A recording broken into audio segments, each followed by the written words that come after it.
Please like, subscribe and press bell icon for all notification. यहाँ पर एक eighty function दे रखा है जो कि बाउंडेड बाय है y equal to e raise to the power minus x x axis and the straight line x equal to minus t से x equal to t पर। तो हमें निकालना है कि limit t tends to infinity A t क्या होगा। तो सबसे पहले हम एटी को फाइंड आउट करते हैं कि आखिर एटी क्या है। तो एटी जो एरिया है वो बाउंडेड बाय है y equal to e raise to the power minus of mod x। Mod x को जब हम रिजॉल्व करते हैं तो इसको हम लिखते हैं x when x is greater than equal to zero minus x when x is less than zero. उस हिसाब से हमारा y क्या हो जाएगा, y equal to e raise to the power x when x is less than zero और e raise to the power minus x when x is greater than equal to zero. तो ये हमारा y आ गया। अब A t function को find out करना होगा। एटी फंक्शन क्या होता है, एरिया। तो हम इस y के लिए सबसे पहले इसको स्केच कर लेते हैं कि आखिर ये क्या है।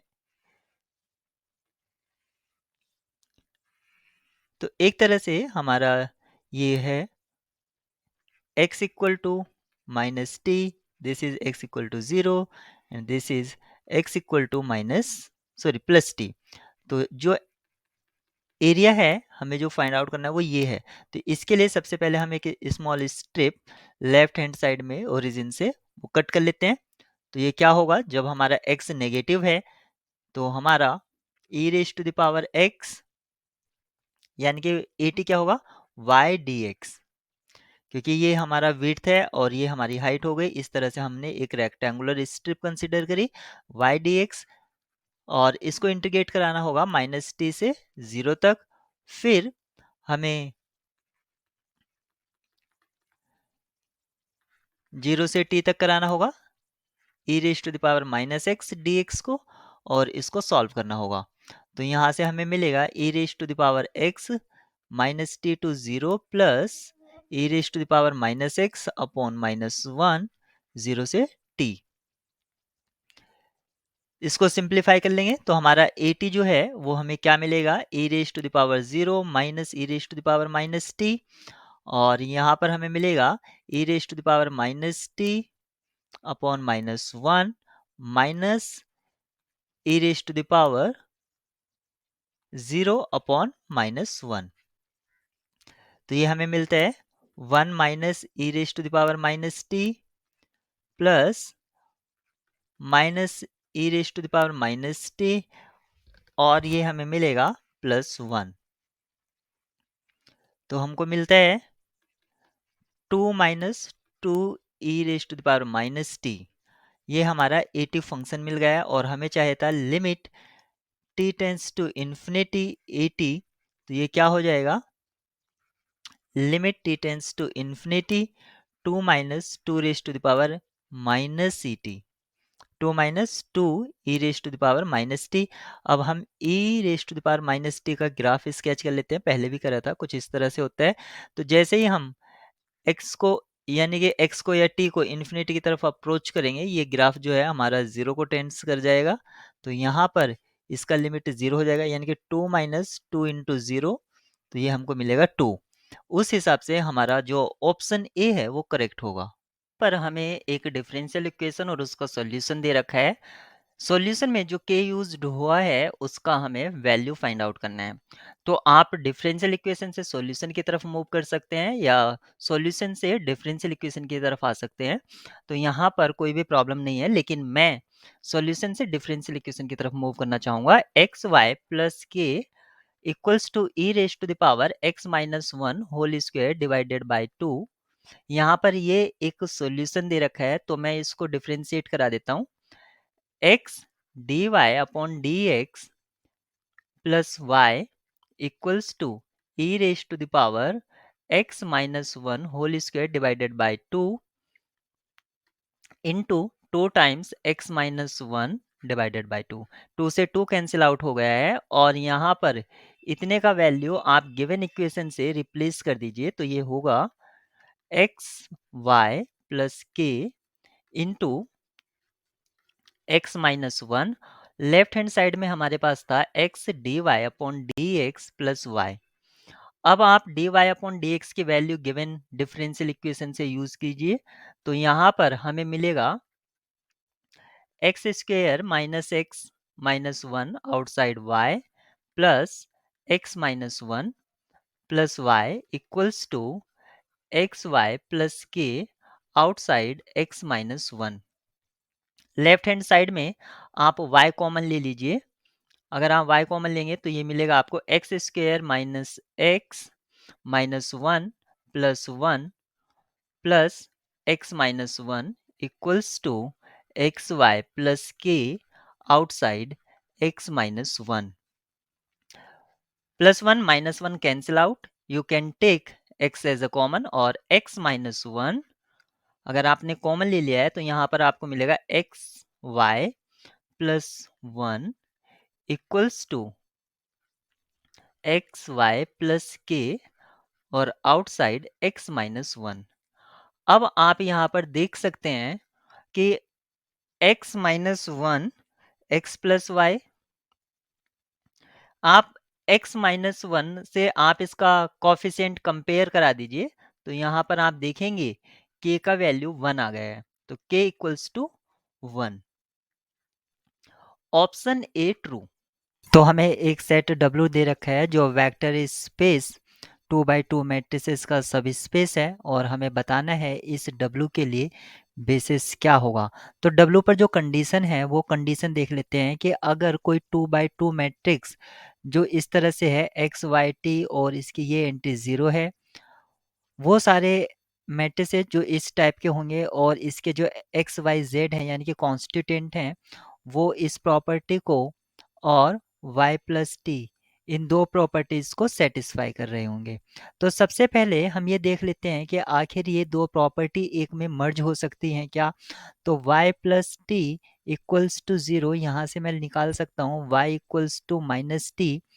अब इस वाली इक्वेशन में मैं y की जगह माइनस टी रख दूंगा, तो ये हो जाएगा x minus two t plus t equals to 0 और मैं इसको लिख सकता हूँ x minus t equals to 0 और यहाँ से मुझे पता चला कि x इक्वल्स टू टी। तो अब पूरा का पूरी जो ये दोनों इक्वेशन थी ये इस तरह से मर्ज हो गई है। पहली इक्वेशन x की जगह आप t रख सकते हैं, y की जगह माइनस टी रख सकते हैं, तो ये हो जाएगा minus two t plus t equals to 0 और ये कंडीशन आप देख रहे हैं सेटिस्फाई हो जाएगी। ठीक है, तो अब आपका जो W था, W में वो सारे मैट्रिसेस आएंगे जो x की जगह तो आप t रख सकते हैं, y की जगह माइनस टी रख सकते हैं, ये तो 0 था ही और t अपनी जगह, यानी कि वो सारे मैट्रिसेस जो इस तरह से लिखे जा सकते हैं या आप इस मैट्रिक्स को अगर t कॉमन ले लें तो लिख सकते हैं 1 माइनस वन 0 और 1, यानी कि इस मैट्रिक्स के सारे स्केलर मल्टीप्लिकेशन यानी कि सिर्फ यही एक एलआई वेक्टर होगा, यानी कि बेसिस में सिर्फ और सिर्फ यही वेक्टर होगा, यानी कि सिर्फ एक वेक्टर है, तो यानी कि ऑप्शन डी करेक्ट होगा और तीन तो हो ही नहीं सकते, ना दो हो सकते हैं और ये पॉसिबल ही नहीं है, तो only option D is correct. ये हमें एक ग्रुप दे रखा है जो कि अबेलियन ग्रुप है ऑर्डर 10 का और यहाँ पर एक सेट एस दे रखा है जो जी का सबसेट है और एस के एलिमेंट जो हैं वो जी से आ रहे हैं और इस प्रॉपर्टी को फॉलो कर रहे हैं, यानी कि जी इनवर्स इक्वल्स टू जी। इसका मतलब हुआ वो सारे जी के एलिमेंट जो सेल्फ इनवर्स हैं वो एस में बिलोंग करेंगे। यहाँ पर ऑर्डर ऑफ जी यहाँ पर 10 दे रखा है और साथ ही साथ जी जो है वो एक एबिलियन ग्रुप है, तो हमें एस के नॉन आइडेंटिटी एलिमेंट बताने हैं कि वो कितने एलिमेंट होंगे एस में जो नॉन आइडेंटिटी एलिमेंट हैं।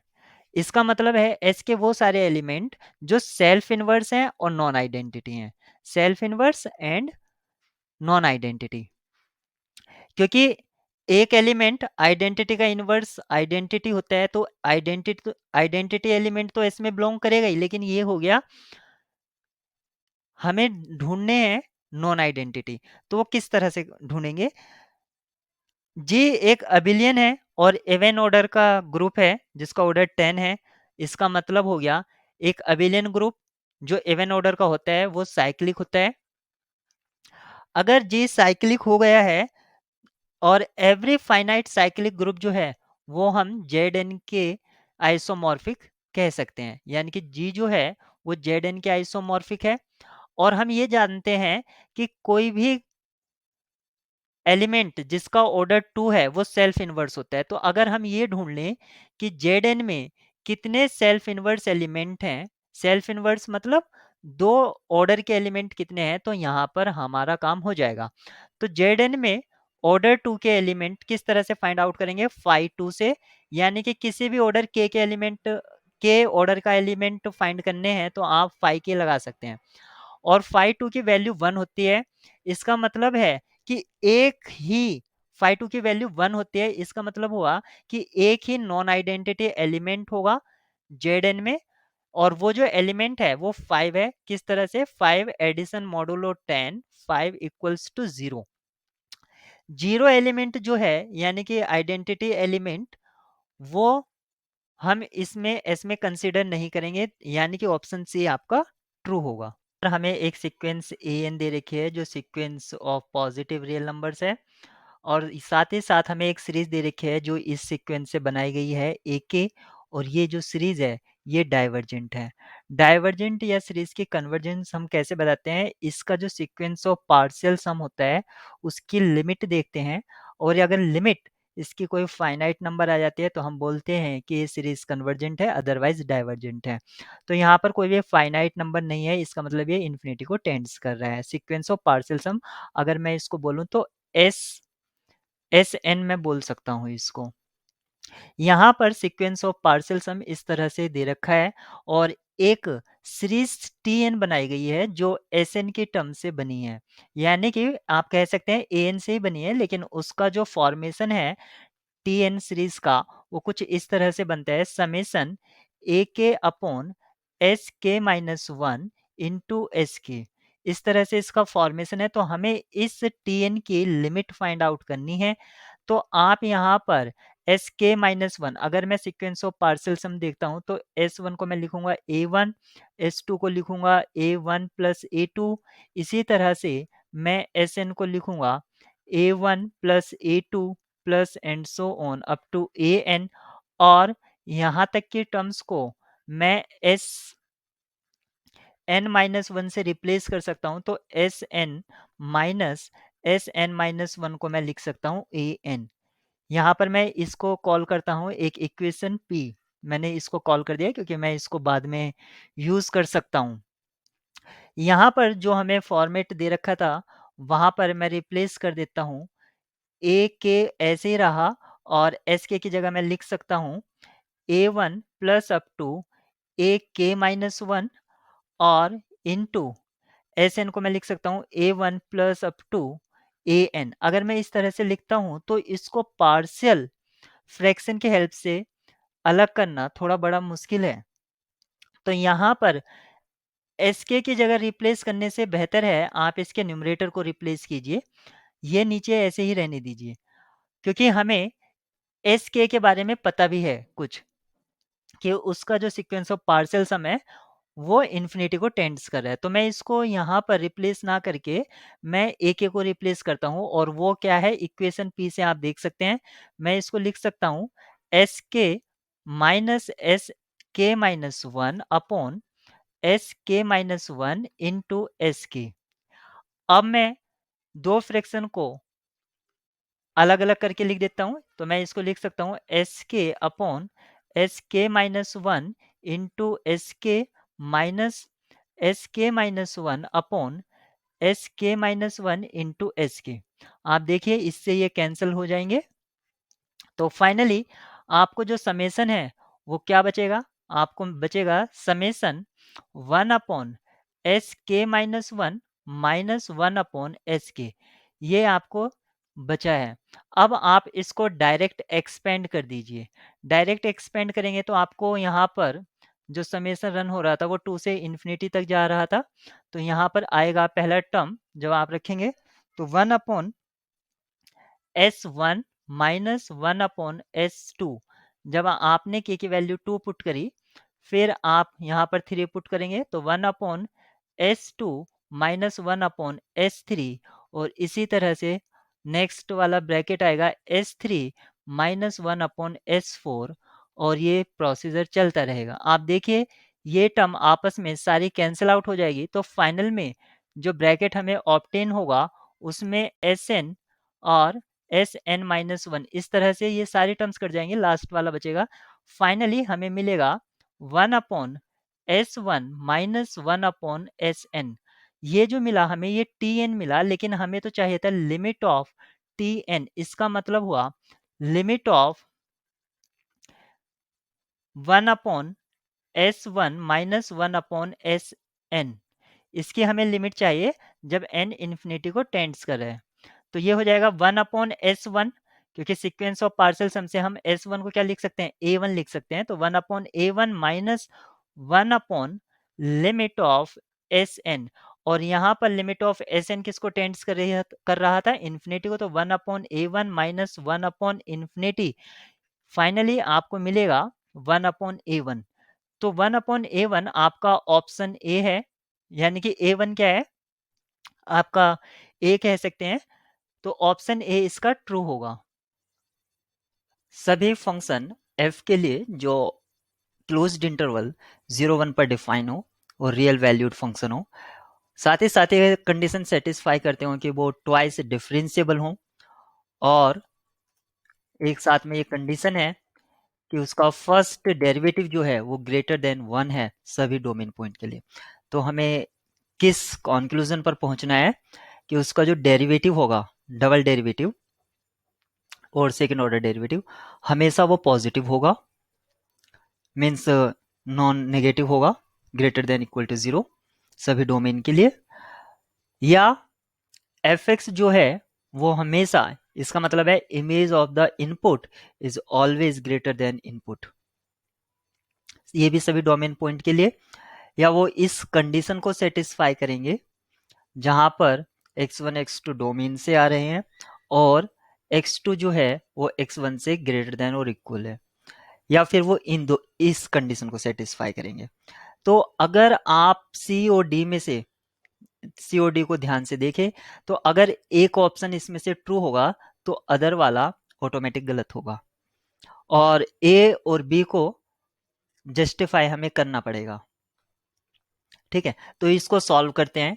इसको किस तरह, जो गिवन है वो ये है कि f एक ओपन क्लोज्ड इंटरवल 0-1 पर डिफाइन है और रियल वैल्यूड फंक्शन है। साथ ही एक कंडीशन गिवन है f dash x is always greater than 1 for all x which are coming from domain point closed interval 0-1। इसका मतलब हुआ वो 1 से ग्रेटर है तो वो 0 से भी ग्रेटर होगा। तो इसका मतलब हुआ f dash x is always greater than equal to 0, यानी कि फंक्शन जो है इंक्रीजिंग है सभी डोमेन पॉइंट के लिए, for all x coming from 0-1। Function increasing हो गया है, तो इसका सिंपल सा मीनिंग हुआ कि जो हमें गिवन था हम लिख सकते हैं f dash x minus 1 is greater than equal to 0। ये तो हम लिख ही सकते हैं, ये तो गिवन कंडीशन है, बस इसको हमने दूसरे साइड लिया है। और अगर हमें कुछ ऐसा होता है जो इसका इंटीग्रेशन क्या हो जाता है, dx का वो x हो जाता है x प्लस सी। सेम यहाँ पर जो रोल प्ले कर रहा है ये क्या है, चेंज इन x है, यहाँ पर चेंज इन फंक्शन को रिप्रेजेंट करेगा। f डैश x किसको रिप्रेजेंट करेगा, चेंज इन इमेज। तो इसका जो डेरिवेटिव होगा वो fx हो जाएगा इस पॉइंट से जो अभी डिस्कस किया हमने, जिसको मैंने ओवल किया।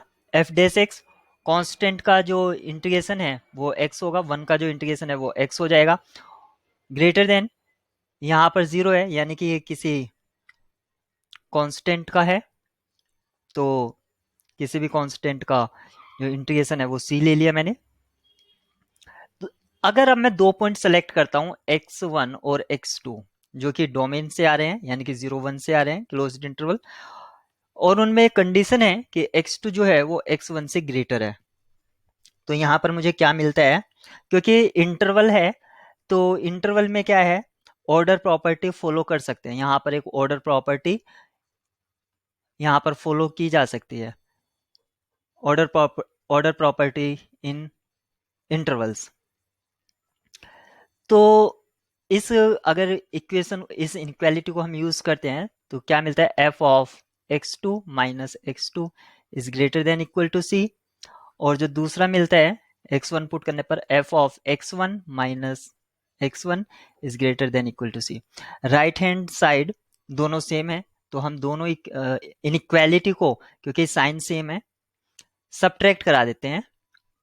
तो ये हमको मिलेगा f of x2 minus x2 minus of f x1 plus x1 greater than equal to 0।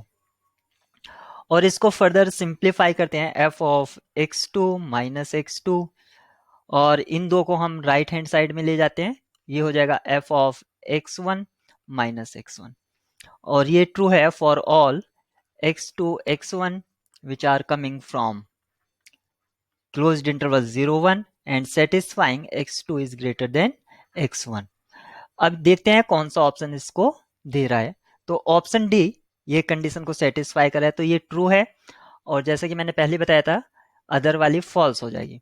Function increasing है, इसका मतलब ये नहीं है कि उसका डबल डेरिवेटिव, यानी कि डबल डेरिवेटिव टेस्ट भी कह सकते हैं, वो भी पॉजिटिव होगा। ऐसा पॉसिबल नहीं है, हमेशा पॉसिबल नहीं है, क्योंकि फंक्शन कॉनकेव अप और कॉनकेव डाउन दोनों वे से वो इंक्रीज कर सकता है। यहाँ पर आप देख सकते हैं जो मैंने रेड पेन से दिखाया, वो कॉनकेव अप और कॉनकेव डाउन दोनों तरह से इंक्रीज कर सकता है। तो ऑप्शन ए यहाँ पर फॉल्स है, और यहाँ पर पूछा गया था मस्ट। साथ ही साथ ये बताया गया है कि एफ एक्स ग्रेटर देन होगा एक्स से, यानी कि जो इमेज है वो इनपुट से फास्ट यानी कि रैपिडली इंक्रीज करेगी। तो ये भी जरूरी नहीं है, आपको ऐसे बहुत से फंक्शन मिलेंगे जिनका इमेज जो है वो इनपुट से स्लोली रहता है, यानी कि स्लो रहता है, कम रहता है। तो ऐसे आपको बहुत से फंक्शन मिलेंगे। तो यहाँ पर ये वाला ऑप्शन भी आपको फॉल्स, तो करेक्ट ऑप्शन इसमें सिर्फ डी है। तो यहाँ पर हमें एक सीक्वेंस सी एन दे रखी है, और उस सीक्वेंस की जो लिमिट है इस तरह से, limit n tends to infinity mod of c N raise to the power 1/n exist करती है, और ये जो लिमिट है नॉट इक्वल्स टू 0 है।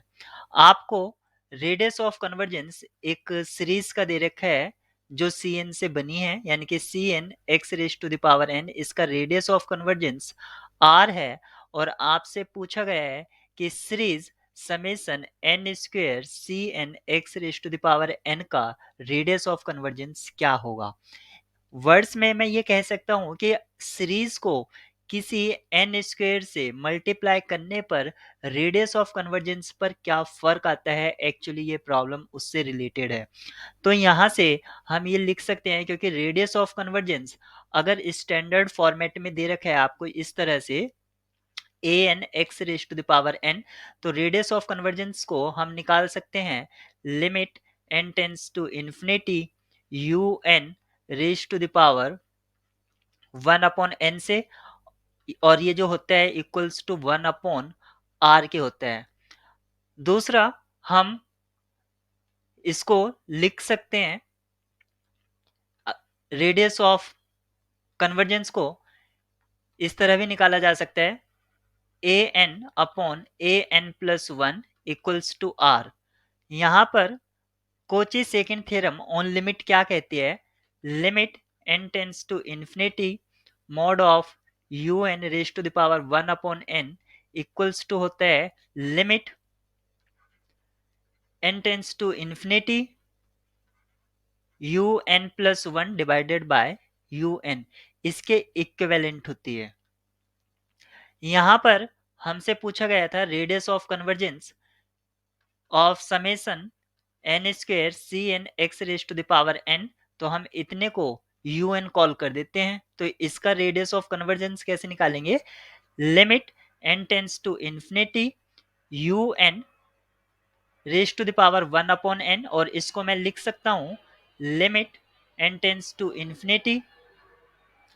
यहां पर हमारा हो जाएगा n स्क्वेयर सी एन, और इसका पावर हमें 1 अपॉन n लेना है। तो यहां पर मैं इसको इस तरह भी लिख सकता हूं limit n tends to infinity n raise to the power 1 upon n, और इसका square into limit C N raise to the power 1 upon n। यहां पर मोड दोनों पर मैंने अलग अलग ले लिया है। यहां पर याद रखेंगे कि limit n tends to infinity n raise to the power n, इसका वैल्यू 1 होता है। 1 into limit n tends to infinity c N raise to the power 1 upon n, इसका वैल्यू हमें r दे रखा है, यानी कि क्योंकि इसका रेडियस ऑफ कन्वर्जेंस r है तो ये हो जाएगा 1 अपॉन r, यानी कि जो सीरीज है समेसन, इसका radius of convergence n square c n x raise to the power n का भी क्या आया हमारे पास r आया। यानी कि किसी भी सीरीज को n स्क्वेयर n क्यूब इस तरह से मल्टीप्लाई करने पर रेडियस ऑफ कन्वर्जेंस पर कोई भी फर्क नहीं पड़ रहा है। ऑप्शन सी आपका ट्रू होगा। तो हमें इस मैट्रिक्स की रैंक निकालनी है, और रैंक निकाल सकते हैं आप डिटर्मिनेंट की भी हेल्प से। अगर मान लीजिए ये मैट्रिक्स ए है और आप इसका डिटर्मिनेंट निकालें और डिटर्मिनेंट इक्वल्स टू 0 आ जाता है, तब भी आप यहाँ से ये नहीं कह सकते कि इसकी रैंक 1 होगी या 2 होगी, क्योंकि इसने सिर्फ इतना बताया है कि इसकी जो रैंक है वो 3 नहीं होगी। तो इसलिए जब भी आपसे मैट्रिक्स दे के रैंक के लिए पूछे तो आप उसमें डायरेक्ट एलिमेंट्री रो ऑपरेशन लगाइए। अगर हम इसका इक्विवेलेंट मैट्रिक्स लिखते हैं एलिमेंट्री रो ऑपरेशन लगाने पर, तो एलिमेंट्री रो ऑपरेशन लगाने से डिटर्मिनेंट पर कोई फर्क नहीं पड़ता है। तो बेसिकली हम इसका डिटर्मिनेंट ही निकाल रहे हैं, और हम इसमें नंबर ऑफ नॉन जीरो रोज ढूंढेंगे जिससे हम रैंक को बताएंगे। 1 4 8, और ये है यहाँ पर एलिमेंट्री रो ऑपरेशन लगाएंगे तो 0 2 6, और ये हो जाएगा 0 4 12। हमने सेकंड रो में एलिमेंट्री रो ऑपरेशन लगाया। अब आप देख रहे हैं कि ये जो 2 रो हैं लास्ट के, ये प्रोपोर्शनल में है। अगर 2 रो प्रोपोर्शनल में है तो आप एक रो को डिलीट कर सकते हैं, किसी भी एक को, और आप यहाँ पर देख सकते हैं 2 नॉन ज़ीरो रोज़ आ गई हैं, यानी कि इसकी जो रैंक है वो 2 है। अगर आप ऐसा नहीं समझ पा रहे हैं तो आप ऐसे भी देख सकते हैं। यहाँ पर हमें 2 बाई 2 का एक सब मैट्रिक्स मिल रहा है जिसका डिटर्मिनेंट 0 है, यानी कि 2 बाई 2 का एक माइनर हमें मिल रहा है, वहाँ से भी आपको यहाँ पर रैंक 2 मिल रही है। Let f is a function defined from set of real number to real number, और ये एक कॉन्टिन्यूस फंक्शन है, और एक equation 0 to x f2t dt हमें गिवन है जो इक्वल्स टू है x upon pi sine pi x, and ये जो ट्रू है वो सभी रियल नंबर के लिए ट्रू है। तो हमें f2 की वैल्यू फाइंड आउट करनी है। अगर किसी भी तरह से हम यहाँ से fx निकाल लेते हैं, यानी कि स्ट्रक्चर ऑफ फंक्शन निकाल लेते हैं, तो उसमें हम डायरेक्टली पुट कर देंगे वैल्यू ऑफ x की, सुटेबल वैल्यू ऑफ x की, और उससे हमें f2 मिल जाएगा। तो उसके लिए सबसे पहले हमें इस इक्वेशन को डिफरेंशिएट करना होगा विद रिस्पेक्ट टू x, क्योंकि यहाँ पर x इन्वॉल्व है लिमिट में। उससे हमें क्या मिलेगा f2x, यहाँ पर हम लेबनिज रूल लगा रहे हैं, और उसके लिए हमें अपर लिमिट पुट करना होगा वेरिएबल ऑफ इंटीग्रेशन की जगह, और फिर उसका डेरिवेटिव माइनस सेम वर्क करेंगे लोअर लिमिट के लिए, और लोअर लिमिट का डेरिवेटिव होगा 0, तो ये टर्म 0 हो जाएगी। इक्वल्स टू 1 अपॉन पाई आप एज ए कांस्टेंट ले लीजिए, और यहाँ पर डिफरेंशिएबिलिटी के लिए आप डिफरेंशिएट करने के लिए इसमें प्रोडक्ट रूल लगा लीजिए। तो यहाँ पर हो जाएगा x, और साइन पाई एक्स का हो जाएगा कोस पाई एक्स, और जब पाई एक्स का करेंगे तो यहाँ पर पाई आ जाएगा, plus sine pi x as a first function रहेगा, और सेकंड फंक्शन यानी कि x का कांस्टेंट x का 1 हो जाएगा। हमें यहाँ पर ये मिल जाता है। अब हमें जो मिला है f2x का जो वैल्यू है, यानी कि f2x जो है वो 1 upon pi with in bracket pi x cos pi x plus sine pi x, ये हमें मिल जाता है। और हमें वैल्यू जो चाहिए थी वो हमें चाहिए f2 की, तो यहाँ पर हमें x की वैल्यू क्या पुट करनी होगी, सुटेबल वैल्यू क्या है 1। तो f2 जो है वो क्या होगा 1/पाई, जहां जहां x आया है वहां वहां 1 पुट कर देंगे। कोस कोस पाई की जो वैल्यू होती है वो होती है -1 प्लस साइन पाई की जो वैल्यू होगी वो आपकी 0 हो जाएगी। तो यहाँ से हमको क्या वैल्यू मिलेगी -1। तो F2 जो है -1 यानी कि ऑप्शन ए यहाँ पर ट्रू होगा। फंक्शन f दे रखा है जो डिफाइन है क्लोज्ड इंटरवल 0 3 से सेट ऑफ रियल नंबर तक, और ये एक कंटिन्यूस फंक्शन है और एक प्रॉपर्टी दे रखी है 0 से 3 एफ एक्स डी एक्स जो है वो 3 के इक्वल है। तो हमें यहाँ पर इस एक्सप्रेशन का 0 से 3 within square bracket x f x plus integral from 0 to x f t d t, और इस पूरे फंक्शन को हमें x के रेस्पेक्ट में इंटीग्रेट करना है। तो इसका वैल्यू क्या होगा ये हमें पता करना है। तो सबसे पहले हमें ये याद रखना है कि अगर कुछ a से b c प्लस डी इस तरह से अगर हमें एक्सप्रेशन दे रखा है और ये हमें मान लीजिए x के रेस्पेक्ट में इंटीग्रेट करना है, तो हम इसको लिख सकते हैं a से b c D x plus a से b d डी एक्स। इस तरह से हम इंटीग्रल साइन को डिस्ट्रीब्यूट करा सकते हैं। तो इस एक्सप्रेशन को फाइंड आउट करने के लिए सबसे पहले मैं इस इंटीग्रल साइन को डिस्ट्रीब्यूट करा देता हूँ। तो ये हो जाएगा 0 से 3 x f x d x plus 0 से 3 0 to x f t d t d x. तो यहाँ पर आप देख सकते हैं कि जो एफ टी है वो अननोन फंक्शन है। अगर उसको मैं टी के रेस्पेक्ट में इंटीग्रेट कराता हूँ तो मैं करा नहीं पाऊंगा, क्योंकि एफ टी के लिए यानी कि एफ एक्स के लिए कोई भी जनरल रूल मुझे नहीं पता है। तो मैं क्या करूंगा, यहाँ पर ऑर्डर ऑफ इंटीग्रेशन चेंज कर दूंगा, और सबसे पहले ऑर्डर ऑफ इंटीग्रेशन चेंज करने के लिए मुझे चाहिए होगा रीजन ऑफ इंटीग्रेशन, और region of integration find out करने के लिए मैं इन लिमिट्स का यूज करूंगा। तो जो लिमिट्स हैं, टी की जो लिमिट है वो 0 से एक्स है, यानी कि t equal to 0 to x, और जो एक्स की लिमिट है वो 0 से 3 है।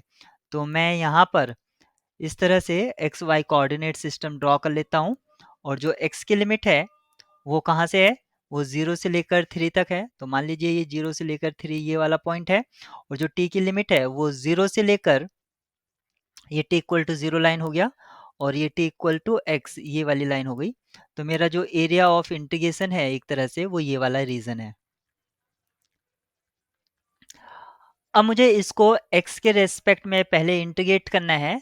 ये मेरी x एक्सिस है, तो मुझे इस तरह से एक स्ट्रिप काटनी होगी जो x एक्सिस के पैरेलल होगी, और इस स्ट्रिप की जो लेंथ है वो वेरी करेगी कहाँ से,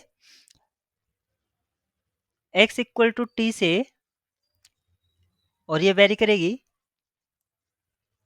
इस लाइन तक, यानी कि ये लाइन है हमारी 0। x इक्वल टू टी से x इक्वल